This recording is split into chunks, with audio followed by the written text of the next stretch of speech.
जगन्नाथ परमनाथ हे गोविंद थामो हाथ। जगन्नाथ परमनाथ हे गोविंद थामो हाथ। देखूं तुझको नील नभ में, देखूं तुझको जमुना जल में। शाम ढलते आना शाम, शाम ढलते आना शाम। मैं चलूंगी तेरे साथ। जगन्नाथ परमनाथ हे गोविंद थामो हाथ। जगन्नाथ परमनाथ हे गोविंद थामो हाथ। कुंजवन सजा है आज, तड़ित संग मेघराज। कुंजवन सजा है आज, तड़ित संग मेघराज। मेरा विफल जन्म जो मैं आज, विफल जन्म जो मैं आज। कह न पाई दिल की बात। जगन्नाथ परमनाथ हे गोविंद थामो हाथ। जगन्नाथ परमनाथ हे गोविंद थामो हाथ।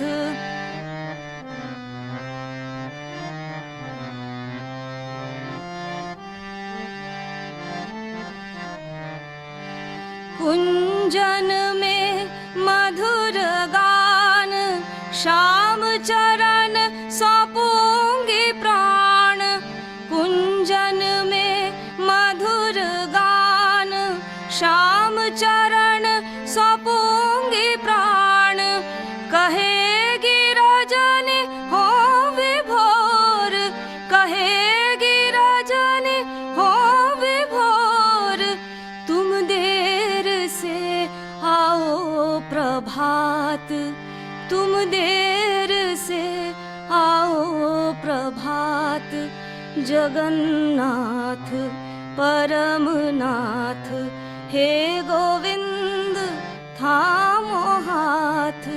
जगन्नाथ परमनाथ हे गोविंद थामो हाथ। Jagannath.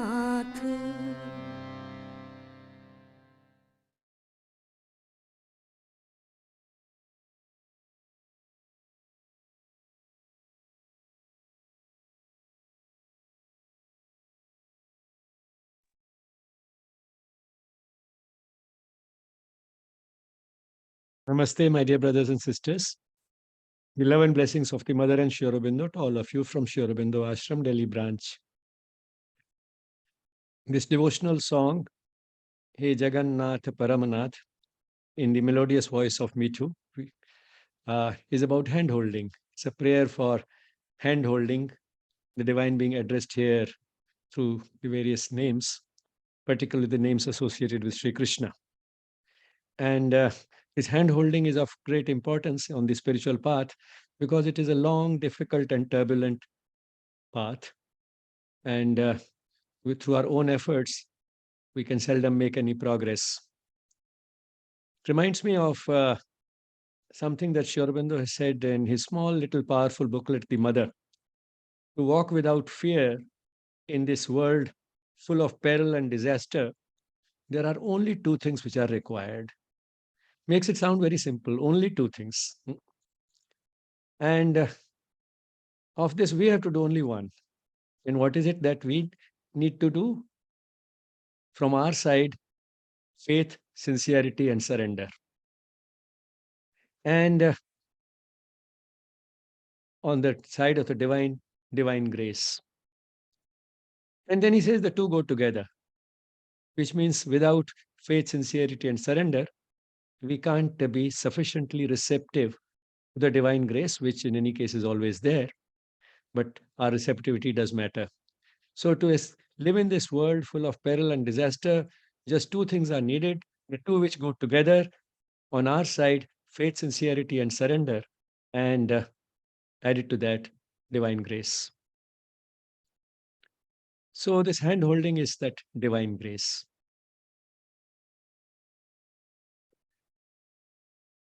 With that, we now turn to today's topic, and that is how modern medicine rediscovered yoga. I don't know whether to call it rediscovered or discovered yoga. The idea behind rediscovered is to emphasize that yoga is not something modern medicine discovered, but yoga was always there. But then modern medicine also discovered it. Perhaps it was using some elements of it without calling it yoga long back, as all systems of medicine do. But then those parts of yoga which it was using, such as physical activity, good routine, emphasis on diet. Hippocrates said that let diet be your medicine. So emphasis on diet and, of course, mental relaxation, which physicians, uh, even as late as William Osler, emphasized the role of the mind, that it doesn't just matter uh, what disease the patient has, what matters more is who has the disease. So the role of the patient's mind in recovery, and the will to live, the will to recover, and so on. All these things were a part of modern medicine till recently. So all this is also yoga, but it was not being called yoga. But then even this part was completely forgotten for a few decades, around 50 years, starting from the year 1900 to 1950 or so. During this period, this part was gradually forgotten. It went into an eclipse. And then we rediscovered it. So, in that sense, it was rediscovered. And then now it was rediscovered not just as these elements of yoga without calling them yoga, but it was discovered as yoga itself. Because by then, yoga had acquired a great deal of respectability and popularity. So, that's why I call it how modern medicine rediscovered yoga. But then this is only a small fringe among the the practitioners of modern medicine who uh, look at it that way. Many of them still look upon yoga as something which is quite alien to modern medicine. It is unscientific. It is a system of medicine, and that we should not be mixing up systems of medicine, and so on and so forth. And so they try to shy away from it. The a large number of mainstream physicians. But then those who lead the way are always small in number, and gradually things have been changing over the last 60, 70 years since modern medicine rediscovered yoga. So let's see how it all happened. And for that, I'll make use of a PowerPoint presentation.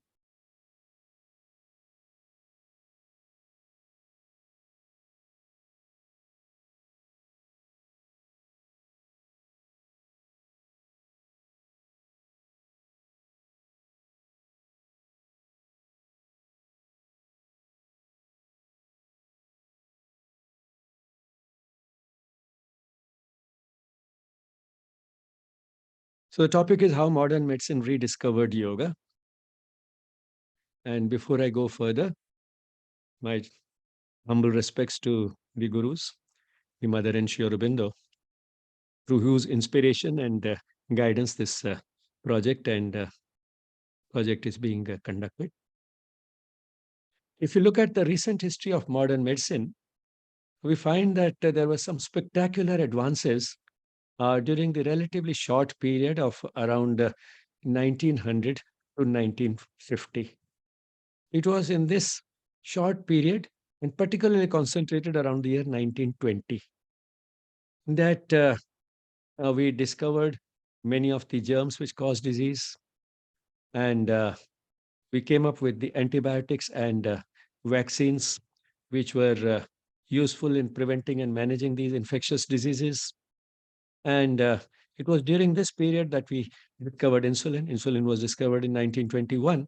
It was one of those rare discoveries which found an application within a year of the discovery. I think the first patient who was treated with insulin was in 1922.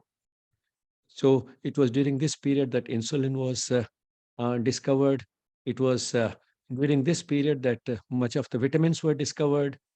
And we found that it is very easy to prevent and treat vitamin deficiencies. You just pack it in a pill, pack the vitamin in a pill, administer that, and the deficiency disappears uh, with uh, uh, with miraculous sort of in a miraculous manner. And then it was during this period that anesthesia became safe, and therefore complex surgery became possible. It was during this period that the imaging techniques grew, and therefore we could peep into the body.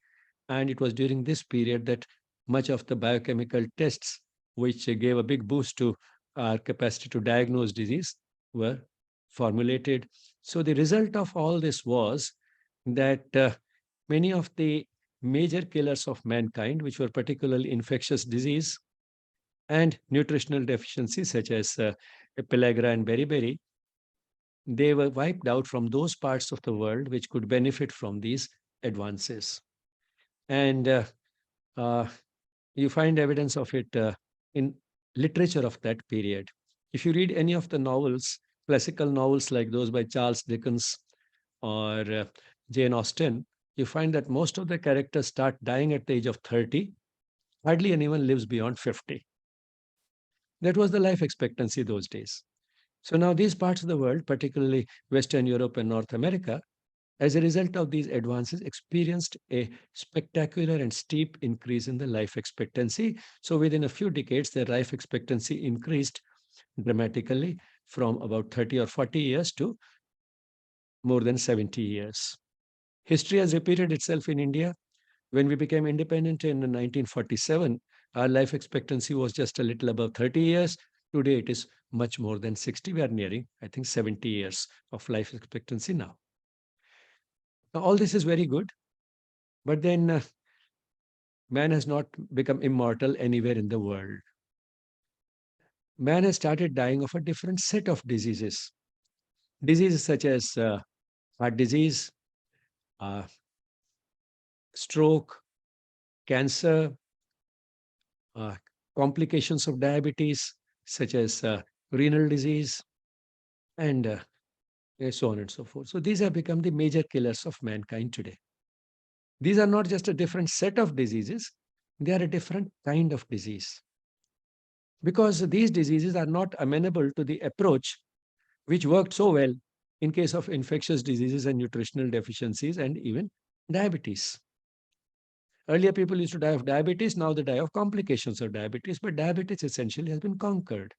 So all these killers of mankind were conquered during this relatively brief period, and they worked in terms of a formula which grew as a result of this successful application. What was the way of looking at health and disease that developed during this period, which was quite natural, because one gets euphoric and gets hypnotized by what is working. The paradigm that grew was that disease is the result of entry into the body of something harmful, like a germ, or the absence of something vital, such as a nutrient or a hormone like insulin. And all you have to do is, in case of a germ, either to prevent its entry, or if it has entered, then deal with it by being prepared in advance through a vaccine, or if it has entered and has caused disease, then give an antibiotic which will eliminate it or at least limit its growth. So that is the uh, way to deal with the entry of anything harmful into the body. And if the disease is due to something which is missing, like a vitamin or an insulin, you replace the missing element and the disease is cured. Now, this is a mathematical approach, and it worked so well that uh, that became the way physicians started thinking. And in this approach, as you can see, the patient's participation is not necessary. The power that the patient's mind has on his body can be completely forgotten. If you administer insulin, the blood sugar will come down irrespective of what the person is thinking. If a person has typhoid and you give him chloromycetin, uh, chloramphenicol, which was the first antibiotic which did wonders in case of typhoid, uh, you give that, instead of the disease lasting a month, it is cured within a week. So, or if the person has a high blood pressure, you give a drug, and with dramatic effect, the blood pressure comes down. So, this mathematical approach worked very well. And therefore, it was hoped that everything that now all the other diseases will also be conquered one by one using the same approach. But we were in for a surprise. And after the 1950s, particularly in these countries, people started dying much later. That is, instead of dying in 30s and 40s, they started dying in 70s and 80s uh, of a different set of diseases, such as heart disease, complications of diabetes, uh, cancer, stroke, and so on. But then this new set of diseases was a different kind of disease. It did not lend itself to this type of a mathematical approach. These diseases were multifactorial in nature.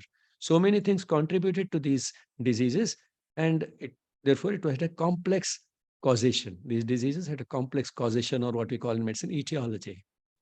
And when we further analyzed, we found that these diseases are the result of damage which accumulates slowly over decades. Fatty streaks, we discovered very early at the age of 5. Also, a child has fatty streaks, and then they are the uh, beginning, which ends 30 or 40 years later in the blockage of arteries. If that arteries blocked are in the heart, then the person gets heart disease. If they are in the brain, the person may get a stroke. And if these arteries happen to be kidney arteries, then the person gets renal disease. So the process is the same. And of course, if it happens to the arteries in the back, the person is more likely to get back pain. But then we don't look at it so seriously, because back pain is not life threatening, whereas heart attacks, uh, stroke, and renal failure are. And therefore, we don't have a term like the back attack. When a person says that I just bent down a little to pick up a pen, and then suddenly, oh, I got a severe back pain. Now that is actually a back attack, something like a heart attack, but doesn't kill the person. But the process is similar. One of the things that contributes to it is again the blockage of the arteries which supply the muscles and ligaments of the back. So anyway, that was a little digression. So what I was trying to aim at, get at is that these diseases were a different kind of disease which were resulting from slow accumulation of damage over decades. Their causation was complex. And as this causation was understood, it was found that it lay in what eventually came to be known as lifestyle. That is, people were now, of course, one explanation for this increased occurrence of these diseases, increased prevalence of these diseases, would be that people were living longer.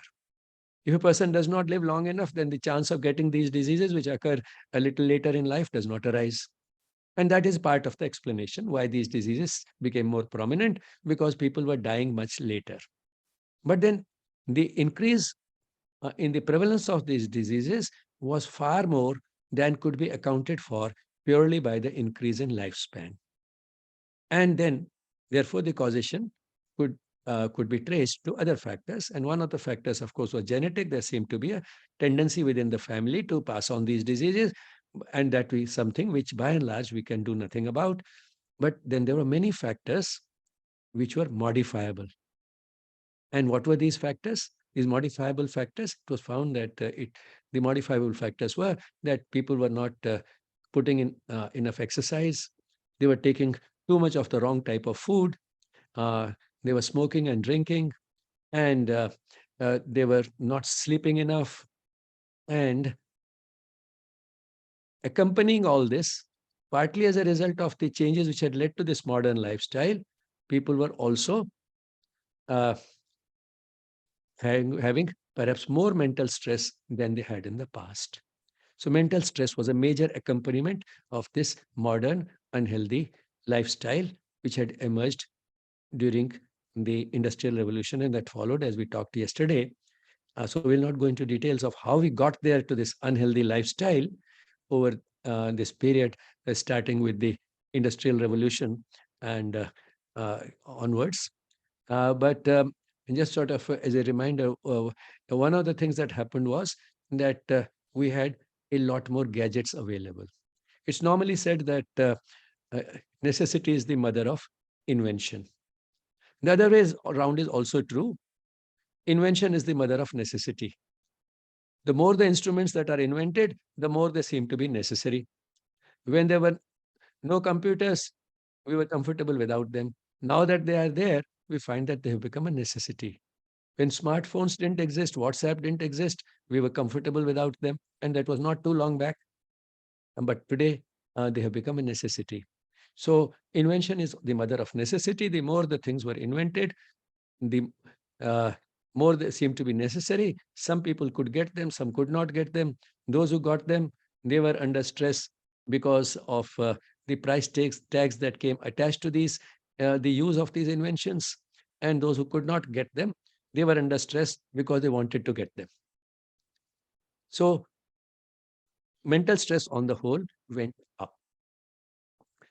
And therefore, there began a search for healthy lifestyles and ways of dealing with mental stress.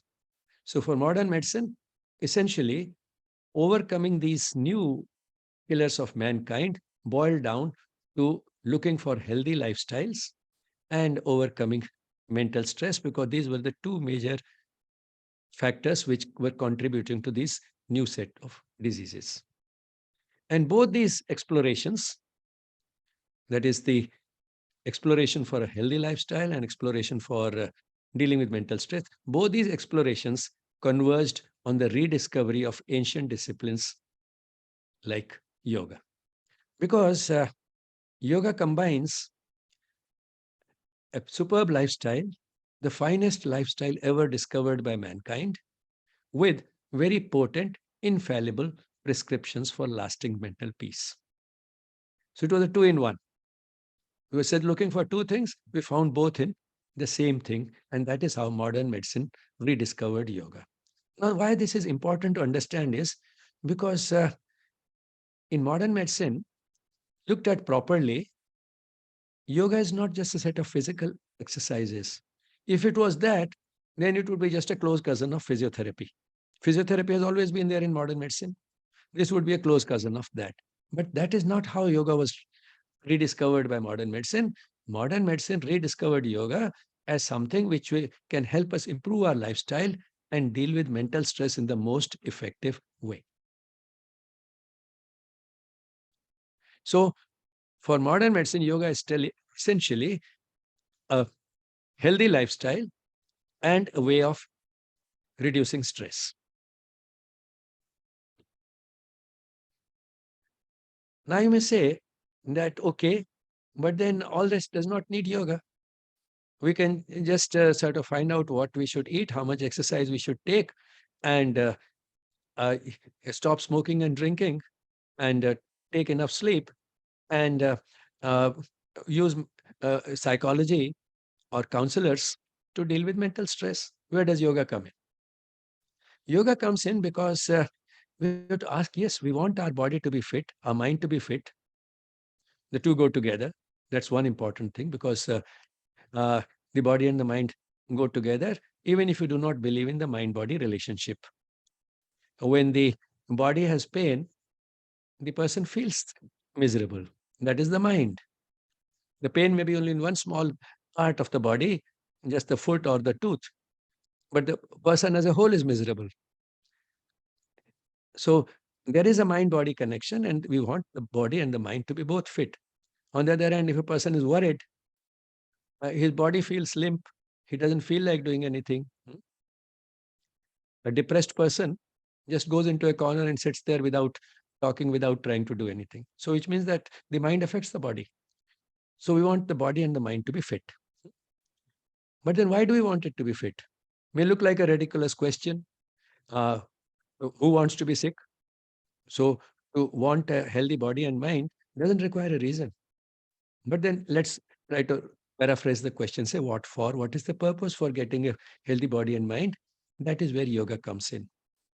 We want a healthy body and mind so that we can have the right equipment for living our life, which is meaningful, purposeful, which has a proper goal. That is why we want our body and mind to be fit, which means the body and the mind are instruments, and the instruments should be in a good shape. But what is it that the instruments should be doing? The instruments should be doing what they're expected to do, what they are supposed to do.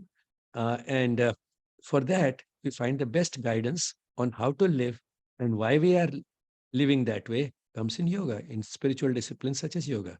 So, yoga is not actually a way of life, it is a way of life that emerges from a certain view of life. And what is that view of life? The view of life is the spiritual worldview, particularly as enshrined in the philosophy of Vedanta. So, Vedanta, you can say, is the science, and yoga is technology. So, Vedanta is the philosophy which is behind, underlying the lifestyle that yoga has. So, yoga is a way of life based on a certain view of life. Yoga is a lifestyle that emerges from a certain view of life. Yoga is a way of life which is a corollary to the spiritual way of looking at life, in which the body and the mind are mere instruments which, if used properly, can make the person happier, healthier, and make the person's life more meaningful to himself and more useful for others. As the mother said, we should always have an aim, and on the quality of the aim depends the quality of life. Now, what is that high quality aim? That high quality aim, which will improve the quality of life, is an aim that is high, wide, generous, and disinterested. And that aim is to be one with the divine. Being one with the divine means what? Being one with the divine means letting our outer life reflect our divine essence. Our divine essence is the soul. So let the light of the soul get reflected in the way our body and mind work. And when they do that, of course, that's a long journey, but as they even move in the direction of that unification happening, that merger happening, as we move in that direction, we find that life starts getting much healthier and happier and meaningful. So it means that in yoga, fitness of the body and the mind is not in itself the reason why it should be so. We want a healthy body and mind, not because nobody wants to be sick, but we want a healthy body and mind so that these instruments can be used properly under the guidance which comes from a spiritual philosophy, which is what yoga is about. And within that, the techniques fit in, and the techniques of asanas and pranayamas, because they help us in improving the equipment. Equipment is the body and the mind. They help us improve the apparatus, the quality of the apparatus, the quality of the instruments. So that is what these techniques do. So what for? Which means that what seems to be sufficient reason that I want to practice yoga because I want to be fit. I want my body and mind to be fit. Now, that is not enough. That becomes only a means to a still higher end. So being fit, being the body and the mind fit is not an end in itself. It is a means to a higher end. And that higher end is a proper utilization of the body and the mind for a purpose which will be meaningful to us and useful to others. Now, does it really matter?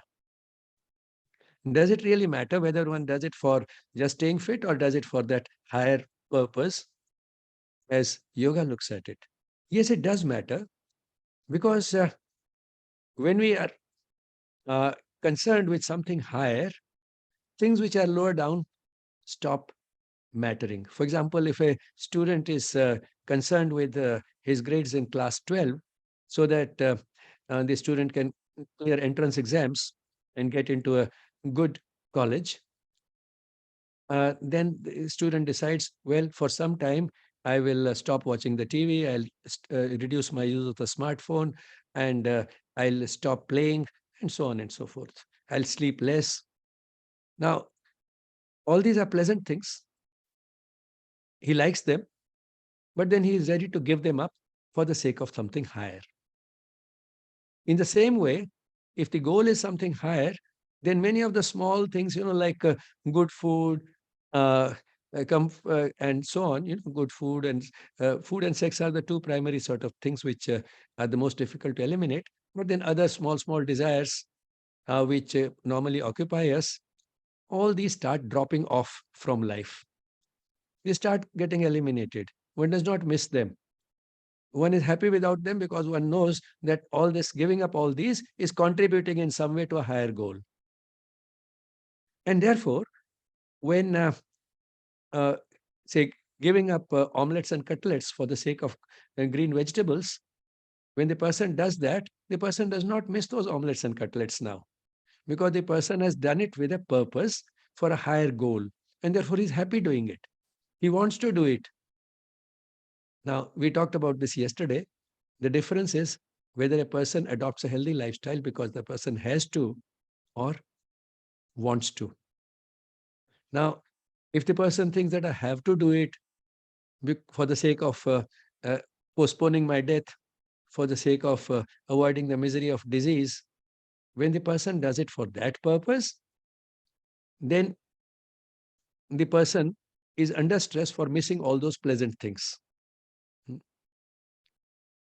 The person is taking exercise early in the morning, but the person is missing being in bed, which he finds much more comfortable. So the stress of resulting from getting up early uh, more than neutralizes the benefits of exercise.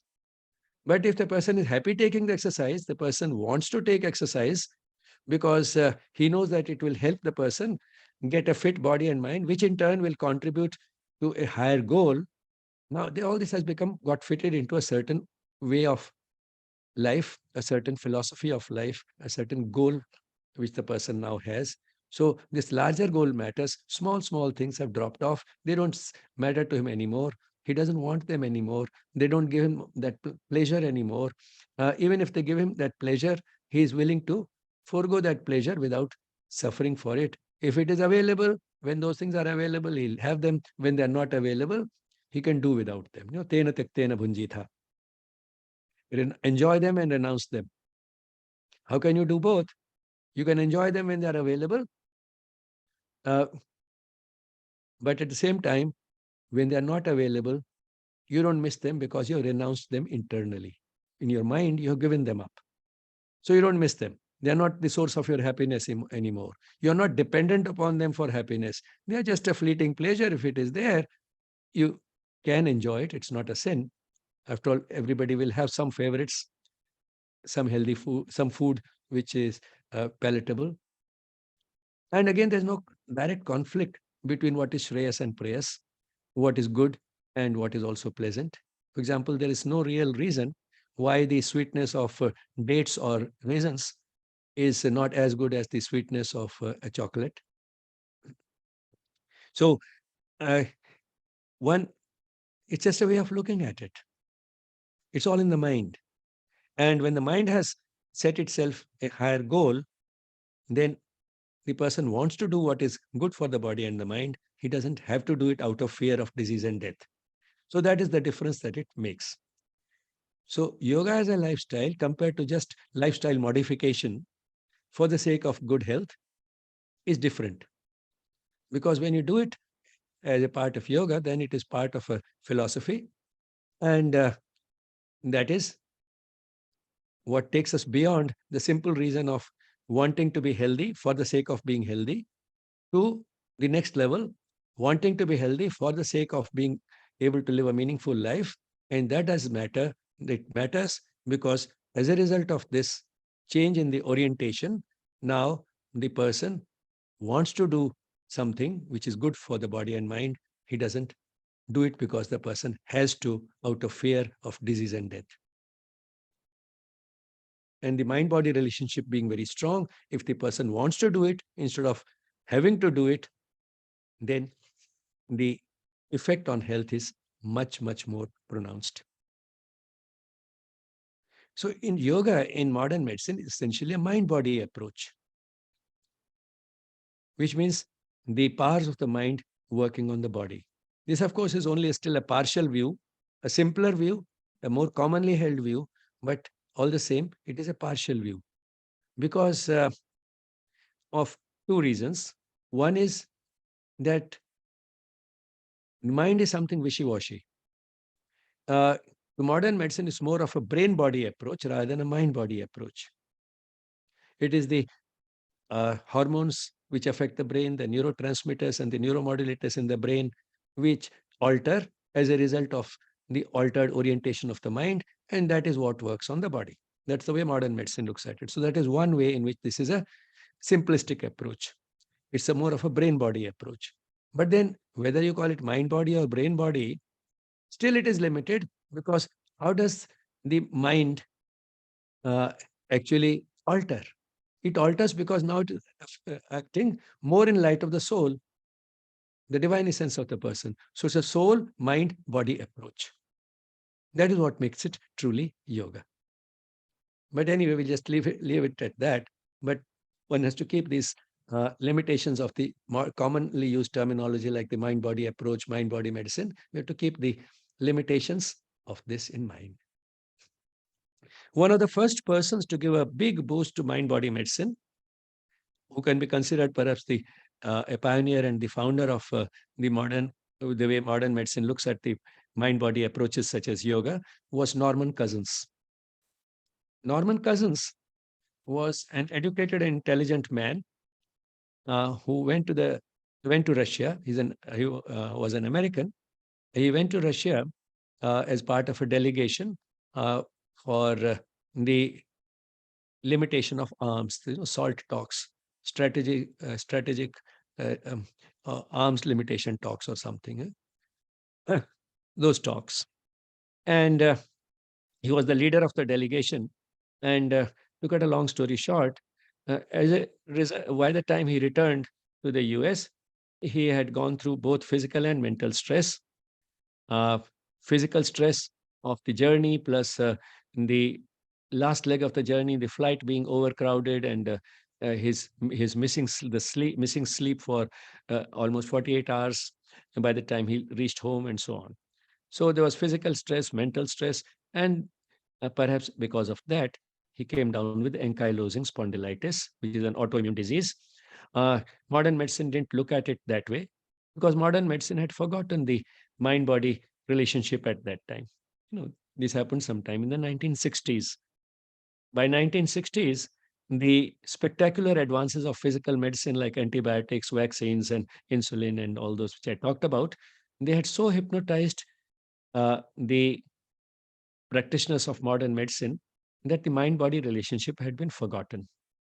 And therefore, they looked upon it as a disease of the immune system. And since they couldn't do much about it, they started giving him painkillers for the pain and told him that not much else that can be done.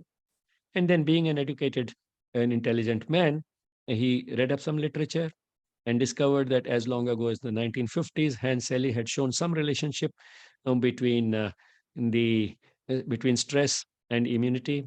And so, he thought that, well, if my disease is that of the immune system and stress can lead to that immunity, impairment of immunity and give rise to this disease, then that's perhaps is at the root of the disease. So he could understand the root of the disease better than the physicians perhaps could. And then he asked a question which modern medicine had forgotten to ask. If stress can lead to the disease, will relaxation lead to reversal of the disease? Will relaxation help in curing the disease? Now, this is a simple question, but modern medicine had forgotten to ask it. He could ask it because his mind was uncluttered by all medical knowledge. He had a blank and open mind. And of course, along with that, the mind of a thinker. And therefore, he told the doctors, I want to leave the hospital. And then he got himself admitted to a hotel instead of a hospital because that was much cheaper and more comfortable. And then he started watching videos which will make him laugh, comedies on the TV available in the hotel. And he literally cured his disease using a combination of laughter and vitamin C, which he took in huge doses. Why he took it, that again we'll not get into, because he felt that the painkillers were depleting his adrenals of vitamin C, and he wanted to replace that because adrenals have a role to play in the immune system. So, with this type of a logic, he took huge doses of vitamin C and along with that laughed. And he documented while doing so that 10 minutes of laughter gave him pain free existence for about 2 hours. Much better than painkillers. Painkillers have side effects. They were depleting his adrenals of vitamin C. So, why not laughter instead of that? He gave up all painkillers and just cured himself literally by using. And cure meant a lot because normally ankylosing spondylitis is a fatal disease. Only 1 in 500 recover. Only 1 in 500 are cured. And he became one out of those 500 using just a combination of laughter and vitamin C. And then he went on to write his experiences in this book, Anatomy of an Illness, which became very popular and attracted the attention of the medical world. And he went on to become the first non-medical person to publish an article, a single author article in the New England Journal of Medicine. And he was invited by the University of California at Los Angeles Medical School to join on their faculty. And that meant a big move from Connecticut to California for him. And he did that because he wanted to further this cause. And he did that by influencing doctors and medical students in that medical school. And even more than that, by writing research projects which attracted grants. Grants which UCLA School of Medicine could not make full use of. And therefore, UCLA School of Medicine became a center for funding research on the mind-body relationship throughout the US. So many medical schools throughout the US started making use of that money, which Norman Cousins procured through his research projects, so that they could do this research, which would show the relationship between the mind and the body essentially meaning the immune system of the body. And the result was that within a brief period of just about 20 years, we had an entirely new discipline within modern medicine, psychoneuroimmunology.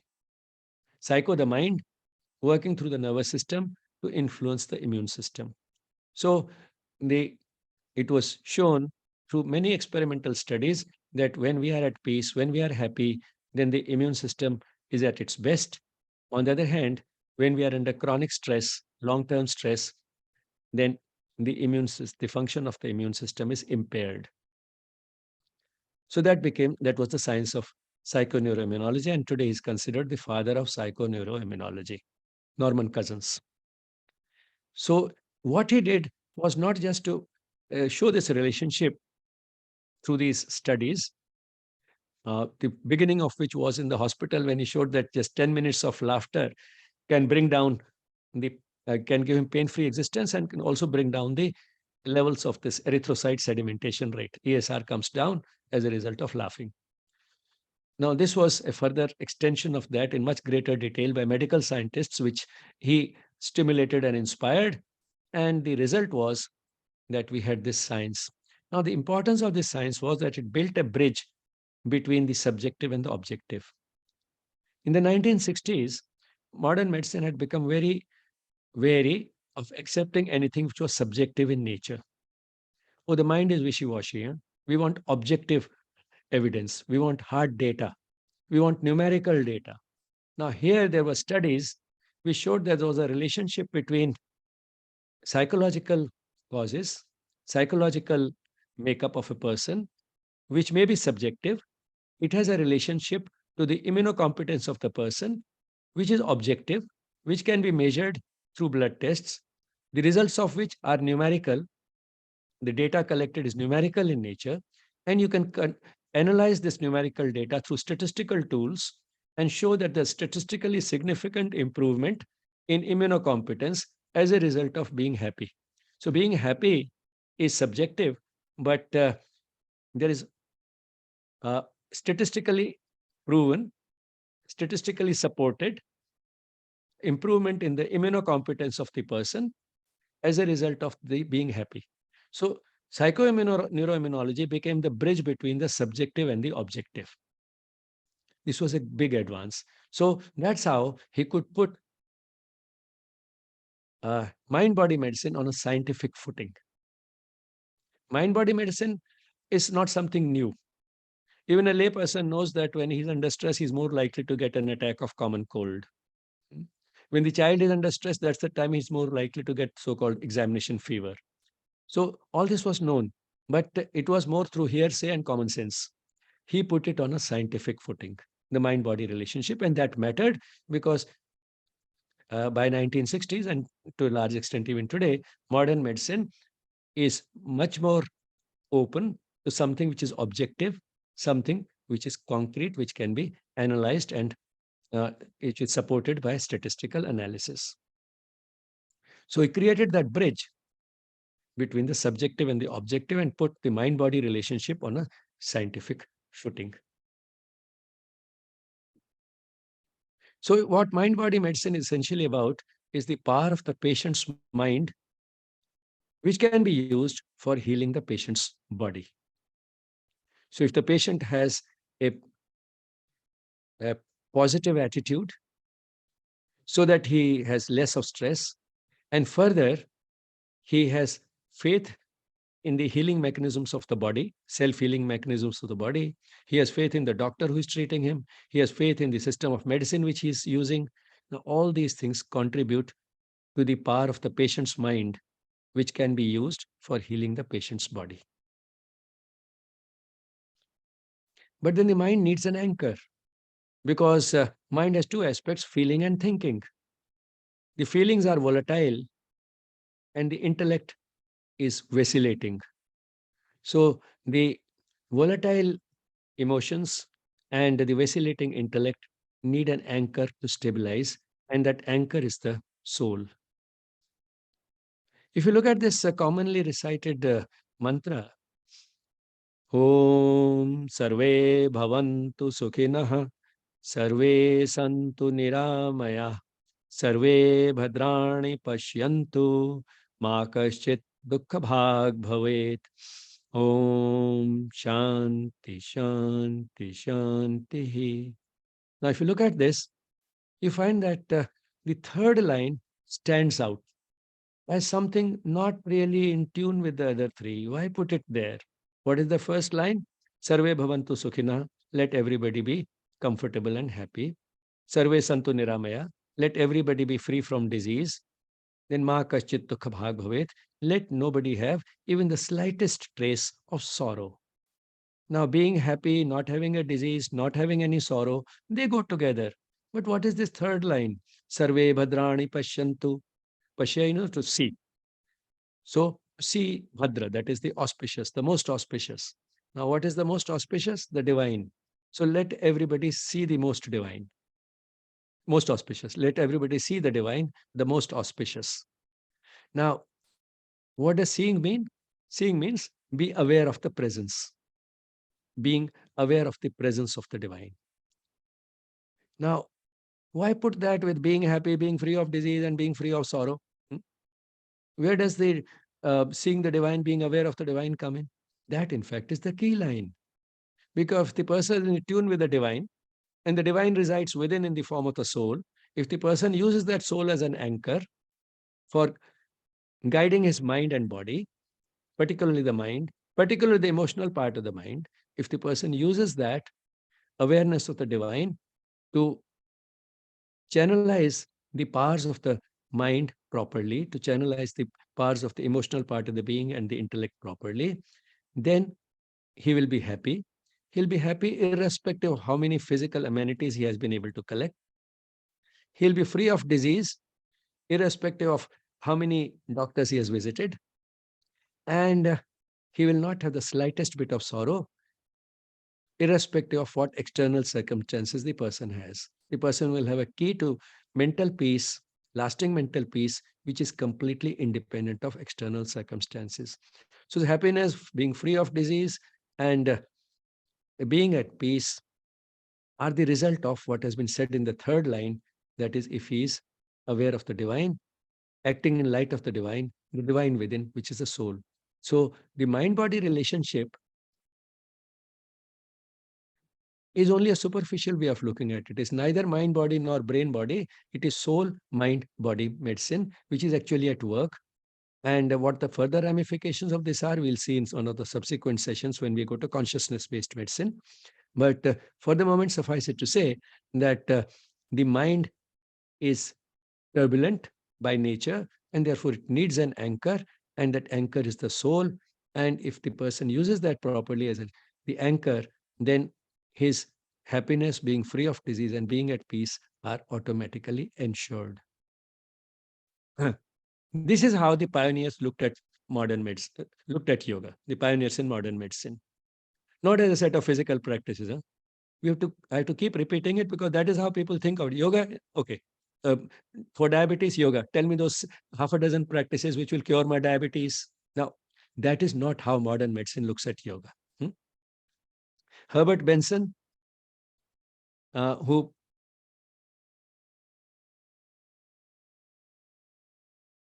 was influenced deeply by Maharishi Mahesh Yogi. And in fact, it was Maharishi Mahesh Yogi who got these studies initiated in his. Maharishi Mahesh Yogi requested him for those studies to show to the modern world that transcendental meditation, which Maharishi Mahesh Yogi was teaching, is actually useful. And then he agreed on the condition that even if the results are negative, he'll be free to publish them. And Maharishi agreed. And then Herbert Benson was in for a surprise. He found that it worked. And that's how he ended up coming up with the discovery of the relaxation response. That is, what all happens during meditation, which leads to the relaxation response, which is quite different from the response to sleep. It's a hypometabolic state. That is, the person's metabolic rate goes down during meditation, the way it does also in sleep. But the time course of this is very different. In sleep, it happens gradually over a few hours. In meditation, within a few minutes, it comes down dramatically. And then other accompaniments of that low metabolism. And he felt that that was the physical explanation for the effects, positive effects of transcendental meditation that he observed. And he went on to study other systems of other systems of meditation, and found that they have a few things in common and all those. Some of these things we talked about perhaps in the previous courses we have talked about. And so that was Herbert Benson. He did that sometime in the 1970s. So 60s, Norman Cousins, 70s, Herbert Benson. And Deepak Chopra, who became most prominent in the 1980s, again looked upon it as one mode of consciousness influencing another mode of consciousness. The mind being one mode of consciousness, that one way the soul manifests, influencing another mode, that is the body. The mind is a subtle manifestation, the body is a gross manifestation. The two are not really separate. Therefore, one mode of consciousness can influence other, and that's how the mind-body approach works. Dean Ornish, another pioneer who became most prominent in the 1990s. So 60s, Norman Cousins, 70s, Herbert Benson, 80s, Deepak Chopra, 90s, Dean Ornish. Dean Ornish particularly gave it a boost in the area of cardiology, but in mind-body medicine in general. Uh, he demonstrated through angiographically supported studies, that was again bridge between the subjective and the objective, that there is a statistically significant reduction in the narrowing of coronary arteries as a result of just 1 year of an intervention, which is based on yoga. Yoga looked at in the most comprehensive way. Let me again remind you, it was not again just physical practices of yoga. It was a comprehensive approach, including the elements of yoga for stress reduction, along with, of course, visualization, imagery, and laughter, and humor, and so on, everything. So it was a package.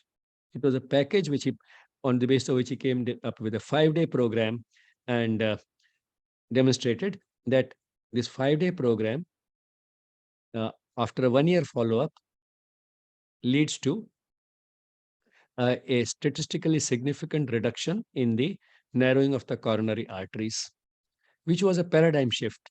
Because till then the thinking was that chronic diseases like heart disease can either get worse or at the most stay the same. They cannot get any better. Self-healing mechanisms exist only for acute diseases such as common cold and diarrhea.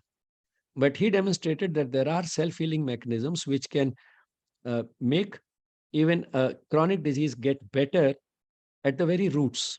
Narrowing of the coronary artery is the root of the disease, and that itself can improve as a result of this intervention, as a result of this mind-body approach enshrined in yoga. So that was the importance.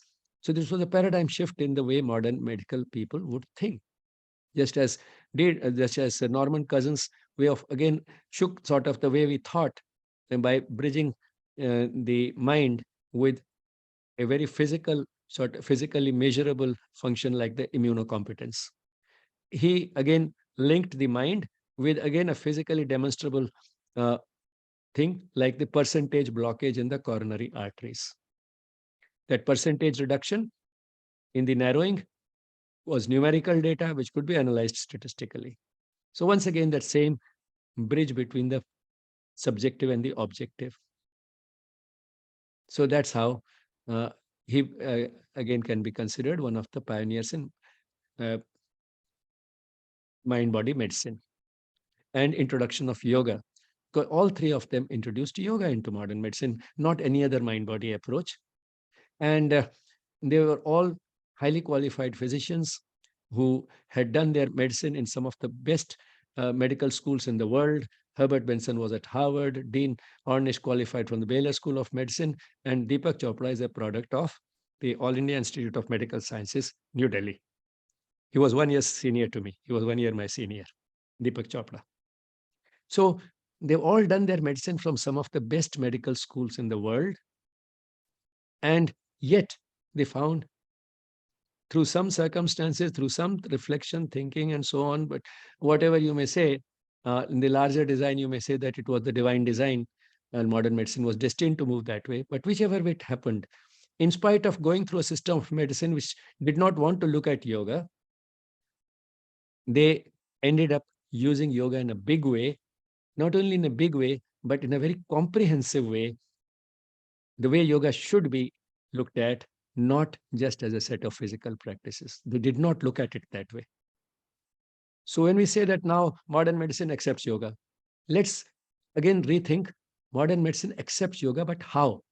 What is the yoga modern medicine accepts? Not the yoga as a set of physical practices, not as a close cousin of physiotherapy. Yoga has been accepted by modern medicine, at least by the pioneers in mind-body medicine, as a spiritual discipline. So the pioneers in mind-body medicine looked at yoga as something which requires anchoring of the mind to the soul. So it was not just mind-body approach to them, it was also soul-mind-body. It was more of a soul-mind-body medicine. Lasting mental peace needs anchoring to the soul. Contact with the soul helps harness the infinite intelligence of the body for healing. The body also has a consciousness. Mind, we can understand, yes, it has a consciousness and it can improve if we link it with the soul. But then when the mind is linked to the soul, what does it do to the body? How does it help? How do those neurotransmitters and all that which are released, how do they help? Why are they able to help? Because the body also has the same infinite intelligence of the divine packed into it. The only thing, it is more dormant than in the mind. And therefore, it is a more of a gross manifestation. But all the same, it is there. It is this infinite intelligence packed in the body for self-healing, which is woken up, which is provided the best conditions when we use the mind-body approach, rather the soul-mind-body approach. So contact with the soul helps harness the infinite intelligence of the body for healing, that is for self-healing. Mind-body medicine uses the capacity of one mode of consciousness, that is the mind, to influence another mode of consciousness, that is the body. So these are some of the sort of fundamentals uh, of mind-body medicine, the way the pioneers in mind-body medicine looked at. Now, if you want to know a little more about their personal history as well as how they brought yoga into modern medicine, we have a series of videos uh, given as I think 4 or 5 different talks uh, in the Yes Talk series uh, a few months back. The recordings are all there on the YouTube channel of the Yes Project, that is Yes Spirituality, a YouTube channel. And I think Aditi will be happy to share with you the links of those videos on people like Norman Cousins and Herbert Benson and Dean Ornish and Bernie Siegel and Larry Dossey and so on. So a few videos of that type, each of them giving you a bit of their personal history, how they moved from modern medicine to this bringing this approach to modern medicine, the way they studied it, to modern medicine, the way it evolved under their leadership. It's not that they drifted from one thing to the other. They didn't drift from modern medicine to yoga. They expanded the field of modern medicine. They expanded the scope of modern medicine. They expanded the tools available to modern medicine by incorporating yoga into it, the way yoga should be looked at, by making it an integral part of modern medicine, by showing that what yoga offers leads to demonstrable objective changes in the body, which can be analyzed scientifically. And so that's how they linked up the most subtle, the most advanced uh, aspects of yoga with the data which was acceptable to modern medicine. So videos on these them as individuals are also available on Yes Spirituality YouTube channel.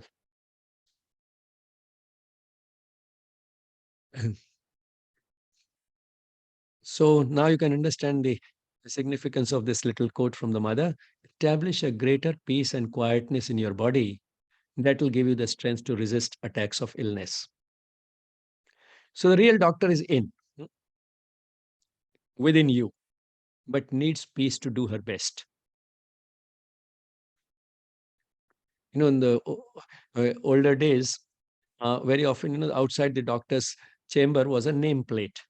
And in that nameplate, there was a little sliding thing which you could slide to expose either in or out. So the nameplate remained the same, but the doctor's name below that either in will show or out will show, which means that the doctor is actually available inside or not available in the chamber. So it's from there that I got this idea. The doctor is in. But then this doctor needs peace to do her best. And who is this doctor? Your soul. Eventually, your soul, the divine essence, that is within. But it needs peace to do her best. That is, needs peace to tap that infinite intelligence packed in the body. But you might say that, well, there are so many studies available in which all this has not been done. The pioneers might have looked at yoga that way, but there are studies which show that these asanas help diabetes, these asanas help heart disease, and so on and so forth. Well, the fact is that those studies have contributed to popularizing yoga in modern medicine, but then they have looked at yoga in a very limited way. What they have done is to recruit, mind you, the word recruit, a certain number of subjects from generally captive populations like students, soldiers, etc.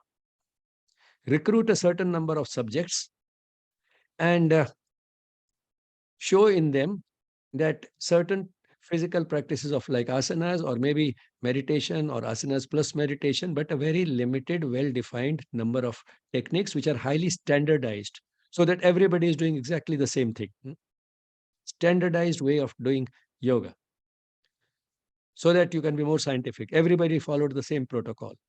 And then you show its effects through a controlled experiment in which there's a group which is not doing all this. It's very difficult to find a good control for yoga, but all the same, attempts have been made. So you can have a controlled study in which you show that this particular protocol of yoga helps in reducing blood sugar, or it helps in uh, bringing down the blood pressure, and so on. So results are positive in those studies also. But then the way to look at it would be, if so little done so half-heartedly can achieve so much, then how much more can we get if we do it properly? Because in yoga, we don't recruit people. In yoga, people are inspired to get initiated. People are inspired to give a new direction to their life. Nobody gets recruited into yoga the way soldiers do, or in these research studies, patients do. So, and nobody does exactly the same thing. It's not that there's standard protocol which everybody has to follow. There's great flexibility available depending upon the inclinations and temperament and of the seeker. The maximum freedom and flexibility comes actually in integral yoga, quite comparable to the freedom and that we have in the yoga of the Gita. You can follow the approach of work, that is karma, of um, knowledge, jnana, or devotion, bhakti, or any combination of these. And if you practice any of these or a combination of these long enough and sincerely enough, you end up practicing all the three, as Sri Aurobindo has shown talked about beautifully in the essays on the Gita. So again, there's a great flexibility in how you begin. You begin with action or knowledge or devotion. So that is how you begin in yoga, with a approach which is student-centered, which seeker-centered. It is not a standardized approach. Otherwise, how will the study be scientific? Unless you give everybody exactly the same treatment. So a standardized protocol for everybody. Well, in science, that may be okay. Those studies have contributed. They have given the world what it wants today. But all the same, you can't really call it real yoga. Yoga is a misnomer there. But all the same, if the asanas also work, then done in this way, then you can imagine how much more quick is possible if yoga is looked at the way it should be. Finally, this little quote from Sri Aurobindo: "Unappalled by the fear of death, canst thou leave to him, not as an experiment, with a calm and entire faith thy elements? Thou shalt find that in the end he exceeds the skill of 1,000,000 doctors."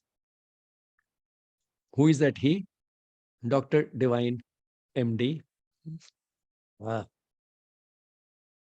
the super doctor, the master doctor. And that master doctor has a representative in us in the form of the soul, and it has a presence in every atom of our body and mind, every neurotransmitter that we have. He has a presence everywhere. The only thing is we have to let it manifest, let it express itself. So if we trust that, then we'll not be distressed by the fear of death. Without being distressed by the fear of death, can we not live to him, not as an experiment? Well, let's try this also. Not that's just an experiment. That's just a sort of I'm trying many things, so let me try this approach also. Not that way. That way it will not work. With a calm and entire faith, thy ailments. If if you do that, then you'll find in the end that he exceeds the skill of 1,000,000 doctors.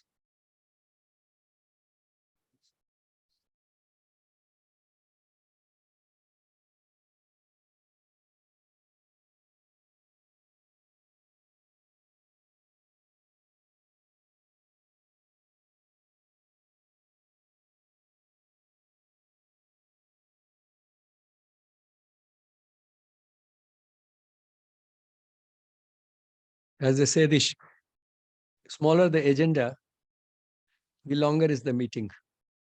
Hmm? So I had a very short PPT today, and I thought I'll finish very fast and leave it to the audience to ask questions. But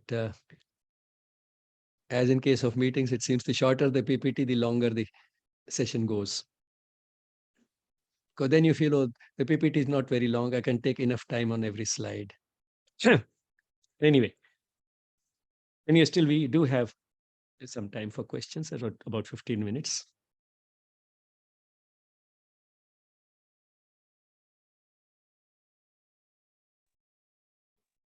can see Sakshi's hand there, and there may be some questions in the chat. Yes. So you can hear me? Yes, I can. It was a very nice, very pleasant presentation and very good talk. I knew certain things, but again, I didn't know a lot of things in depth, Can you especially. please ask what you want to know now, right now? Right. Okay. We are all like that. We all know many things, and there's a lot that we don't know. Yes. So my question is majorly about yoga with the respect to the pioneers. So the pioneers who looked at yoga in this way. What I want to ask is, has there been anyone in these three pioneers or anybody else who has also taken up some dark, so considered dark aspects of yoga, like the so-called tantric aspect, the kundalini, and all of that? So I want to just know, because I do not know that much. I have not read much research, but I want to know, as in, is modern medicine open to including, whether with respect to research or experiments with such techniques as well, like, for example, Kriya Yoga or Soma breath, these kinds of techniques, and practitioners of these techniques are getting very famous in the sense that a lot of people are practicing this. So I just wanted to know that, is modern medicine open to this? And if it is, then is there somebody currently who's taking this up? Is there a very valid, controlled experimental research happening that I'm not aware? There are a few thoughts that crossed my mind while you were asking this question.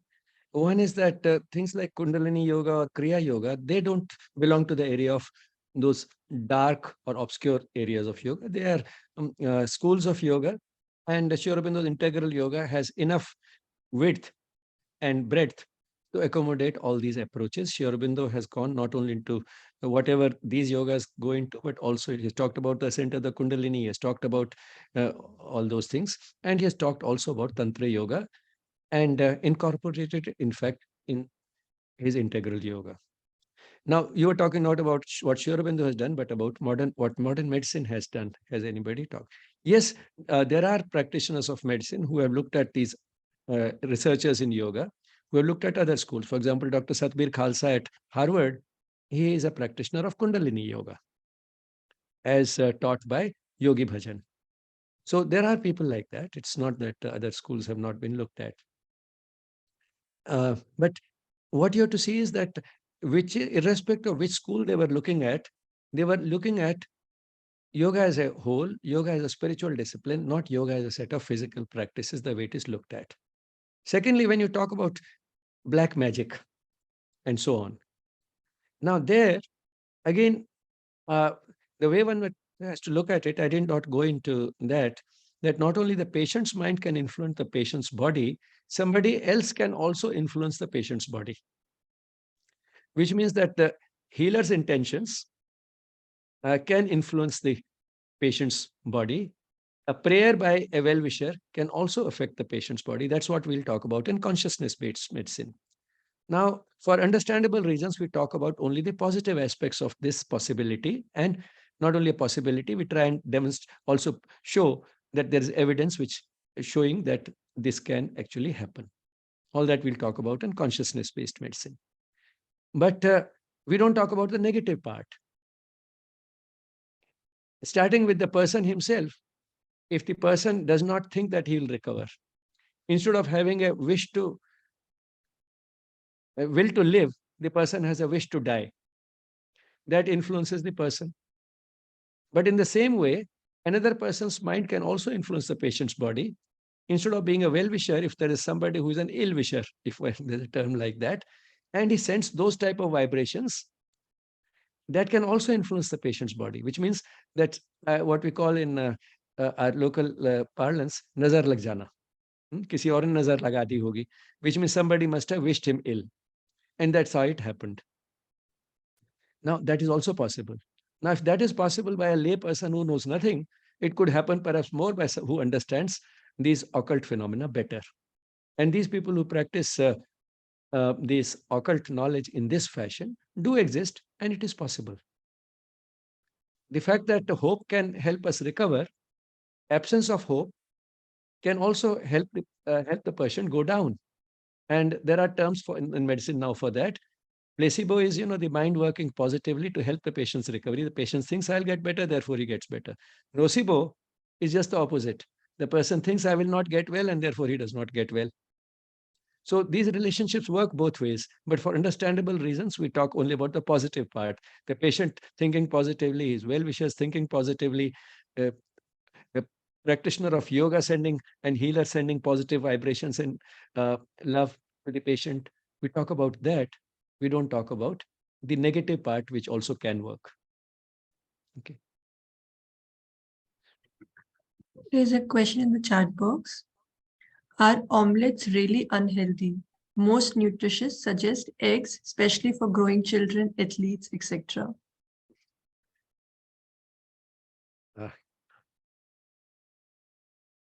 Now, this is a sort of what I was giving as an example of a palatable food being stretched into a serious discussion on omelets. That's not what I was expecting in this session. But anyway, moral objections apart, egg is a nutritious food. It's a complete food because it has everything that the growing chick needs. And in that sense, therefore, it can also help a growing child, including the high cholesterol levels of the egg. That can also have a use, not only because the baby's brain is growing and the brain uses a lot of cholesterol for its membranes, etc. Brain has a high amount of cholesterol, so this might help. It has a well-balanced package of vitamins and minerals. It has high-quality protein, so all that is useful. And the high cholesterol levels might also help in building up a metabolism which can deal with a higher intake of cholesterol later in life, so that the person is accustomed to it, what in Ayurveda we call saath mein ho jana. So the person gets accustomed to it, builds up the type of metabolism which will help the person metabolize cholesterol properly. Having said that, if the person has moral objections to taking egg, then without egg also it's possible to grow equally well. One will have to pay a little more attention to certain things in the diet, but otherwise it's not that if a child is not given egg, it is not possible to grow normally. It can grow normally even without the egg.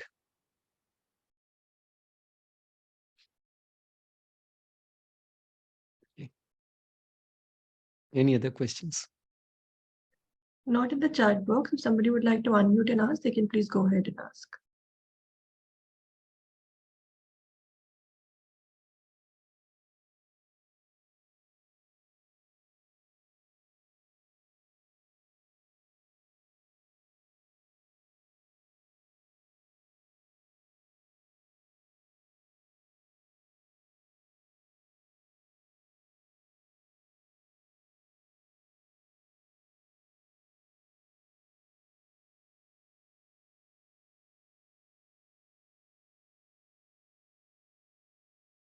All right, if there are no more questions, maybe then we can close today's session.